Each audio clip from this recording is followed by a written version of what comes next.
And we're back. Let's look on page 330 now. And again, I love these little intro things. Fighting the foreign fire ants. Okay. Now, your fire ants, they are not native to North America. But as climate has changed, they have slowly worked their way uh, up from South America. There, they are starting to invade the United States. And this is a problem. Okay. For one thing, they're called fire ants. They're aggressive, and they do have a very painful bite. And the thing is, once you get bit by one, that releases a chemical that sends out a signal to the other fire ants that say, "Come bite this guy." And they are not nice things. So, well, that's bad enough up there. They're an invasive species. They're not supposed to be here. And because they have no natural predators, keeping them in check is a considerable issue. Okay, there are a number of steps being taken here. Or they're trying to introduce, say, a natural predator, but a lot of times those guys introducing a predator for an invasive species can turn into an even bigger problem. We'll get into that here in a little bit. Okay, but that just goes to show you some of the issues that have to be dealt with when you're trying to manage a population. Okay, and that's getting into the things here that make up the structure of a given community. Now, again, if you recall a community, guys, that is the all the populations of a given area plus there, all the living things in an area. Now, once you figure in the non-living things, then it becomes an ecosystem. Okay, and a community, you guys, the healthier the community is, the more species there's going to be. And ideally, those species are going to be much more even. Okay, if you've got 47 species, but there's like 3 examples of 46 of them, and there's 5 million of that 47 species, it really doesn't mean a whole lot. Okay, but again, things that control over the health of a community. Okay, you got your non-biological factors, again, things like climate, temperature, water or soil, all that kind of thing. Okay, biological factors, okay, that affect all the members of a community. Of course, the habitat, which is the type of place that it is, and the niche of the individual organisms. Now, there's some confusion in a lot of quarters about the difference between a habitat and a niche. Okay, think of it this way: an organism's habitat is where it lives. Organism's niche is its job. Okay, or I guess a little more accurately, the role that it plays within that community or within that ecosystem.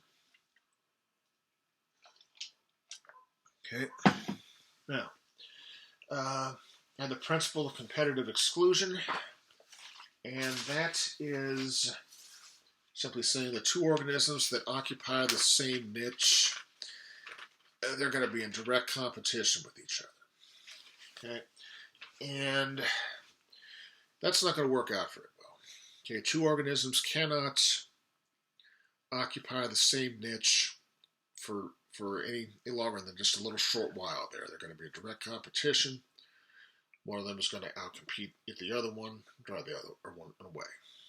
Okay, so within a given community, you cannot have 2 organisms occupying the same niche. Now, species, different organisms are going to interact with each other in a number of ways. And let's look on 332.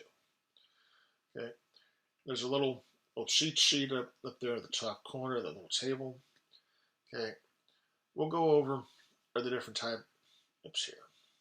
They've got this a little bit backwards the way I like to cover it here. Okay, way I like to cover it here. Okay, your best case scenario is what we call mutualism. That's where both organisms benefit from associating with each other. Okay, they mutually benefit. Okay, and you got all sorts of examples. You have the classic example of the clownfish and the sea anemone. Clownfish over here gets protection from predators by this big, stingy thing swinging around here. Gets a lot of food there from the particles that the sea anemone doesn't deal with. Sea anemone, all those parasites, all the stuff that attack it. Clownfish is taken care of. They both benefit. Okay. Uh, think of the oxpecker, or there, the little bird that sits on top of the rhinoceros. Okay. The rhinoceros, all those annoying little insects that get all in the plates here at the back of that oxpecker's picking all those little insects out. The oxpecker is getting food, and it's also getting protection. Because, I don't know about you, but if I'm whatever it is that eats an oxpecker, I see it sitting on top of the rhino, I'm not going anywhere near it. That's a rhino. We're not doing that. Can't be doing that, as Andy would say. Okay. So that's mutualism. They both benefit. Okay. Then you've got commensalism. And commensalism, some people have trouble with that, but it's not that hard. Okay. One organism benefits from the interaction. The other one is pretty much unaffected. Okay. Think of a bird building a nest in a tree. Bird's got food, for just whatever, their insects or whatever hanging out under the tree. Okay. It's got shelter. It's got safety. It's got pretty much everything it needs there for that nest. The tree, it's got a bird nesting in it. It's not really, doesn't get any benefit out of it, but it's not really hurt by it either. It's just kind of there. Okay. And you've got a few here. You got predation and parasitism. One organism benefits at the expense of the other one. Okay. Something eats it, or just gets all the resources, doesn't give anything back in return, takes advantage of it. A predation and parasitism in there. And finally, the worst case scenario, you've got competition where they're both harmed because they're having to expend resources, energy, things that they may not have, not on getting resources that they'll benefit it by, but instead by having to fight off, whatever organism's competing with it. So there's your 4 types of direct species, or 5 types. Sorry. Okay. Another book that kind of separates parasitism and predation, but your mileage may vary. It's on page 332 if you need it. Okay. We'll look down here. Okay. Competition. All right. Competitive exclusion. Okay, again, in there, this concept on 334. If they both have the same niche, need the same resources, they're going to compete. Okay. Now, the one way they can sort of get around that, okay, resource partition. Let's say that you have two species of bird, they both eat the same berries growing on a tree. Okay. This species over here, it'll go after the ones up at the top part, the ones down below. The camera here. These guys will go after the ones up top. These guys over here are going to go the ones lower down in the tree. Or maybe this bunch hunts at night and this bunch hunts during the daytime. Yeah, there are ways around it. Okay. Now, predator-prey interactions. Okay. Good old biological arms race. We talked about coevolution last time. Okay. Predation. One species trying to eat the other one. And, this has led to a number of defenses because, animals as they get eaten tend to not reproduce.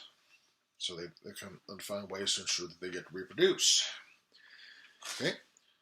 Some well-defended prey, as your book puts it, they have warning coloration. Like, think of your wasp, yellow jackets, or other stinging bastards. Hate those things. But they've all got those those black and yellow markings. Okay, which are saying, come at me. Okay, I dare you. Okay. Or think of the monarch butterfly. Monarch butterfly has that bright red coloring.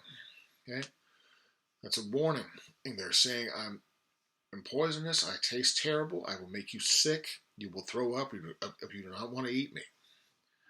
Okay. And generally all it takes is for a bird to have one monarch or butterfly. Okay, I wish I could find that. I've looked for this picture for years. Because when I was in college, I saw a picture of a bird actually throwing up. Okay, and you could just see the bird look. I didn't think it was possible for a bird to look miserable until I saw it, but this bird just looked miserable, poor thing. But okay, warning coloration, some sort of coloration that says, "Don't mess with me," and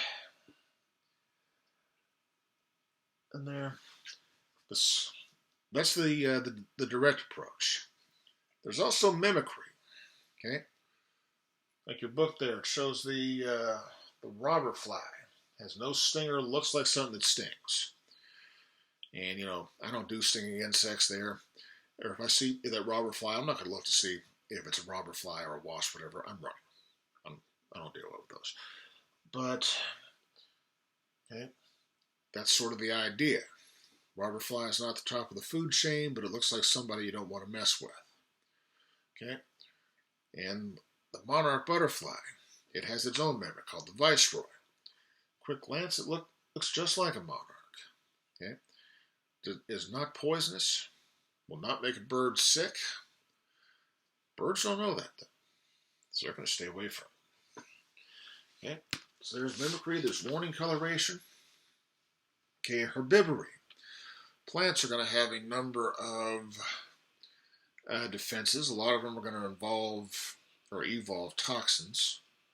You ingest their leaves or whatever are there, or they're going to, make you sick. Hot peppers.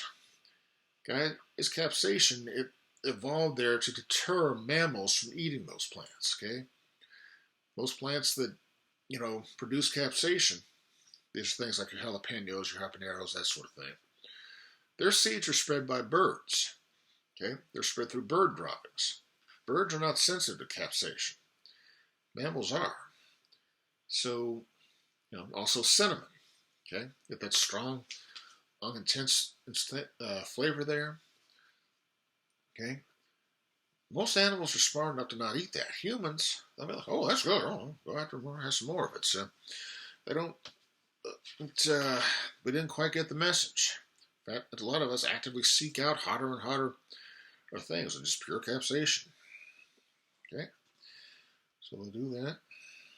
Okay, camouflage. Okay, that's sort of the opposite. Instead of being brightly colored in order to stand out and say, "Yeah, come at me," you just try it. Camouflage, go the other tack. You just try to blend in and not be seen.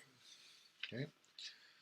Parasites, of course, they usually will not kill the host, but they will just use the resources there. Works to their advantage. If they kill the host, just like the goose with the golden egg. Okay, all the resources go away. If you can just drain the resources, you can last there for years sometimes.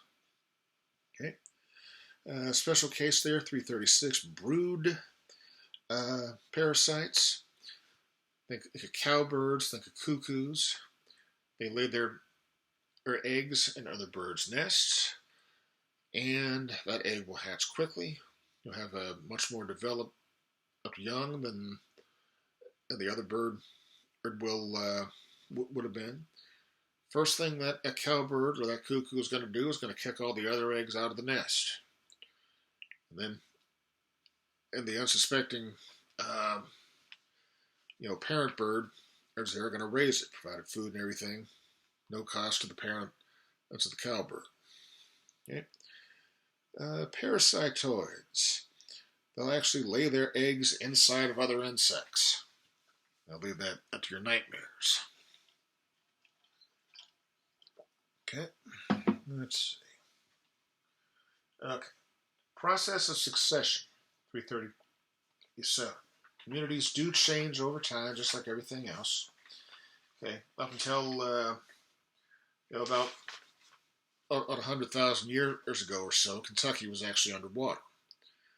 Okay, so it's been. I think I got my time frame wrong, but the areas do change, and two basic modes of what we call succession. That's the process. That's by which communities are going to change. Okay, You got primary succession, you got secondary succession. And the processes are basically the same. It's just that primary succession starts without any kind of soil. Secondary succession is going to leave the soil. And primary succession, that's the process where you go from barren rock to whatever what we call the area's climax community is. Okay, what's going to happen is that you got barren rock. Let's say a volcano erupts and clears out everything. All the soil's gone. Well, little grains of sand are going to get blown by the wind, and it's going to scrape again. That's the rock here. It's going to, over time, it's going to make little tiny scratches, little tiny scrapes. And just these little tiny scratches there. There's going to be just enough of nutrients in there, and just enough, not even true soil, but enough up there that what we call a pioneer species. Your really tough, can live just about anywhere species are going to come in. Things like your lichens, some fungus, things like that. They're going to come in and they're going to set up shop. And just by their biological activities, their metabolic processes, they're going to turn that into a little bit better soil. And well, at that point, and then you're going to start to get something where some smaller grasses can get in, maybe little fiddly plants like that. And about that time, the things that eat those things are going to start to come in. Okay, more soil gets in, and different plants come in, then different animals follow that, until eventually it's going to reach the point where, depending on what the local biome is, and we're going to talk about biomes here a little, probably in our next video, it's going to stop changing. It's going to reach what we call the climax community. Okay, secondary succession, if there's a natural disaster, like a forest fire or flood, something like that, wipes everything out, but the soil's still intact. Same process, just soil's going to be still there. Recovery is going to happen. Okay. Let me see. Okay. Okay. All right. Let's look on 338, talking about a keystone species. Okay. It's a species that's going to have a disproportionate effect on a community compared to its relative abundance there. And the example your book talks about is the starfish. Now, your book calls them sea stars. I've got a whole rant on that, but I'll spare you. But the starfish, okay, those are going to come in, and let me see here. Okay. When they took the starfish out of species, it's just in the areas where they took the starfish out of, that actually went down. Basically, what was going on with the sea stars is they were eating, they were keeping the number of the things that ate the producers, the plant that's down, okay, at more manageable levels, okay. The things that ate them, and of course, were cut alive by them. Well, things that ate the plant, and so that population got kept down on there, but when their natural predator, the sea star, was removed, or the starfish was removed, what happened was suddenly the stuff that ate the plants, they ate all the plants. Then that whole community basically ran out. So even though there were just a few starfish there, the whole community was affected. Okay? And this can also be thrown off by what we call the exotic species, like our fire ants, the nutria, the kudzu. Something gets introduced, and sometimes it can happen on purpose. Sometimes it just happens accidentally.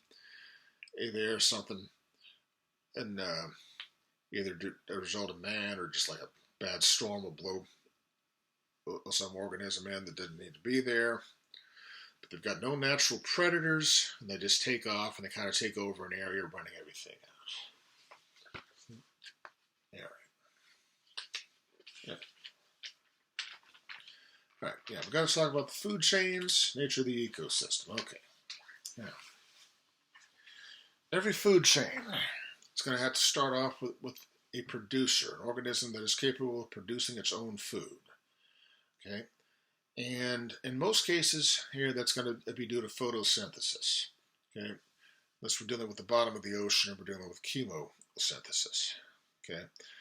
But for our purposes, we're going to talk about photosynthesis. And photosynthesis, of course, sun shines, reacts with plants or photosynthetic algae. And those organisms, as they produce their own food. Okay, they're producers, or we're going to use the term autotroph. They're capable of making their own food. And what's in there, every food chain is going to start off with a producer of some sort. Then something comes along and eats that producer. We're going to call that a consumer, or a heterotroph. Okay?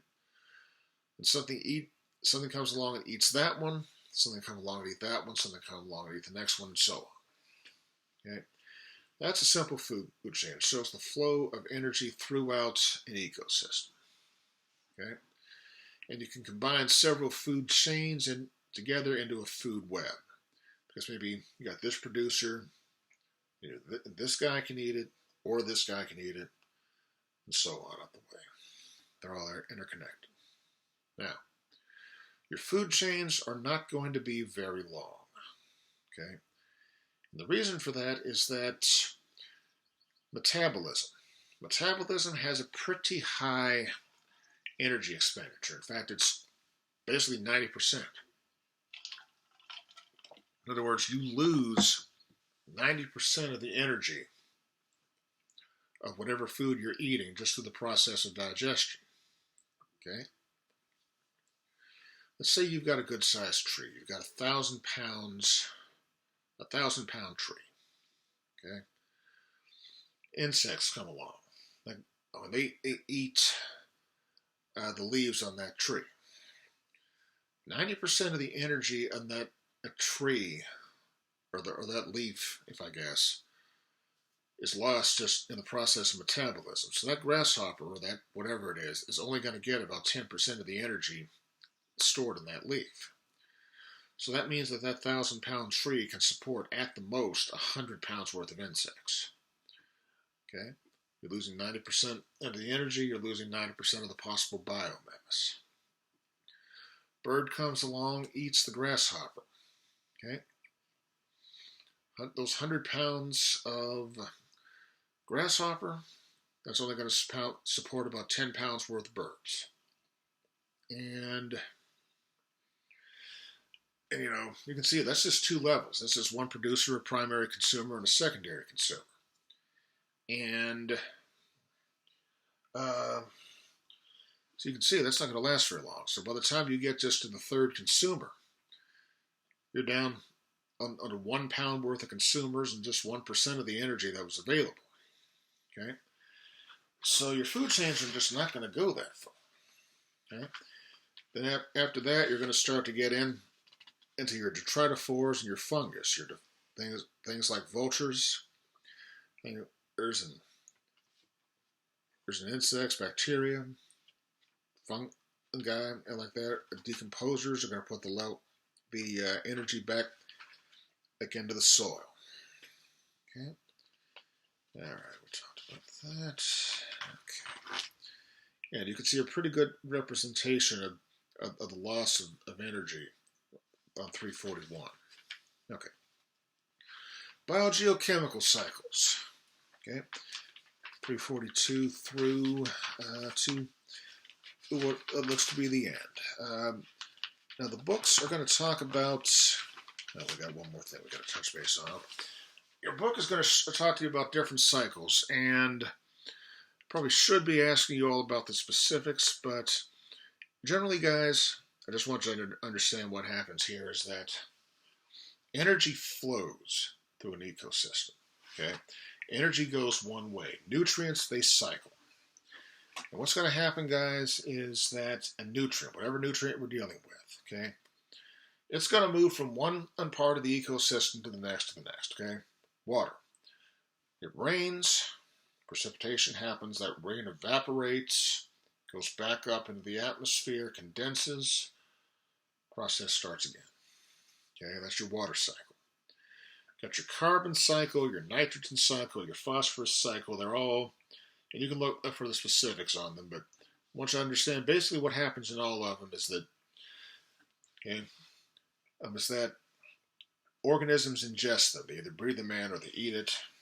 Okay, they use it for their purposes. Okay, either something eats that organism or it gets excreted back out into the ecosystem.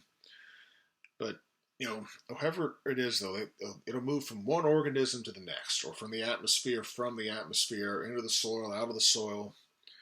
Okay, everything moves around. Okay, guys, there's not a single atom in your body that has not been in countless other organisms before you. Okay, things do cycle. Okay. Got to touch base quickly on the greenhouse effect. I think there, people try to make it into a political issue. It's not a political issue. It's been proven scientifically. Yes, the planet is getting hotter. Yes, it is due to human activity. Okay. Greenhouse gases, carbon dioxide, sulfur dioxide, etc. Getting put in. It is trapping the heat. Okay. Just a quick look at the relative thickness of ice core or samples from the Arctic. That will show you that. Okay, the thicker the ice is core, the thicker the layer. If you have a layer like this, you get a lower layer or lower amount of dissolved carbon dioxide in it. When you get layers like this, it's a higher amount of carbon dioxide. In other words, the hotter it is, the higher the carbon dioxide. QED. Okay, so we're causing in global climate change. It's not up for argument, and that's that chapter.